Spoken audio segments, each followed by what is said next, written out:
Thank you. Thank you very much. Okay, as usual, I see a lot of our students out here in the crowd. It's always nice for the support.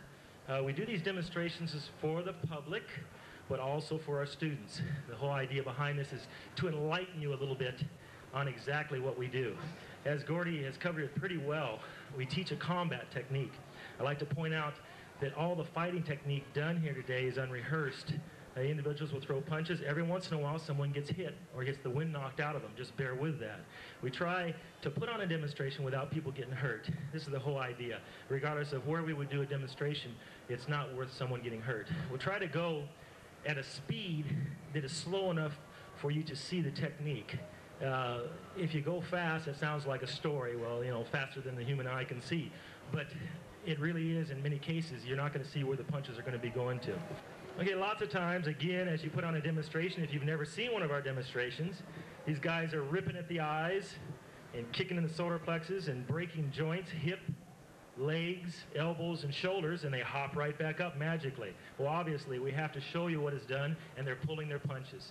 This is very important. One not pulled punch, and what ends up happening is someone gets hurt very badly. We are fighting the nervous system. All martial arts fight the nervous system. You're not going to see styles come up and start punching to the stomach, a very heavily developed area, or hitting someone in the back of the head, or punching to the backside. Okay, you're going to pick apart the nervous system. How you pick apart the nervous system is how the styles differ. So I just like to run down what we're attacking here. One of the obvious zones in the front here is the eye. It's a very drastic measure. If someone pulls a knife on you or comes at you with a tire iron, he says he's going to beat your brains in, that's a drastic measure also. That's that type of retaliation. In some cases, you might want to go softer and just render the individual helpless. Put him down to the ground, stop his aggression, and let him go from there. He'll be fine later. This is important too. It can be done at all different facets. Okay, starting out here, basically, like I say, the eyes. One poke, and the eyes, you touch him in the eyes, and he'll go down, and he's blinded. You may not blind him for life, but you're definitely going to make his eyes water. If his eyes are watering, he can't see you. If he can't see you, he can't fight you, okay? The throat, very, very vulnerable area. You hit someone in the throat, into the throat area, he can't breathe. His windpipe will close. Same thing, if he can't breathe, there's no power there to fight. The nose, obviously, in the nose area, blood goes everywhere. If the blood is around there, he's not going to be able to fight.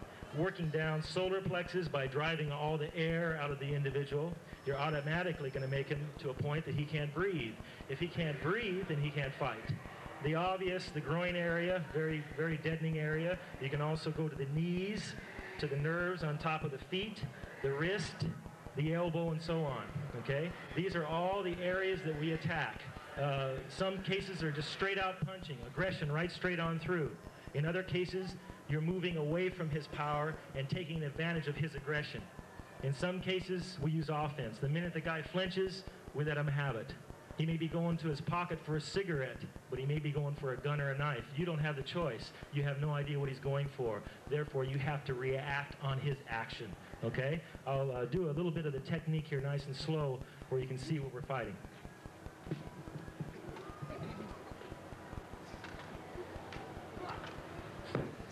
Off a punch, strike the solar plexus and leverage takedown.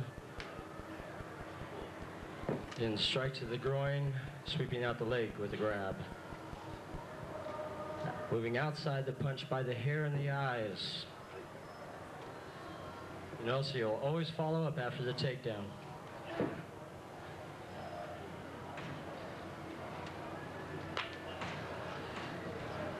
Leveraging on the wrist and the shoulder.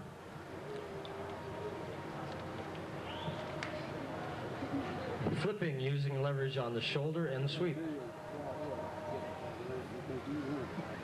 Evading the punch altogether and directly striking the individual.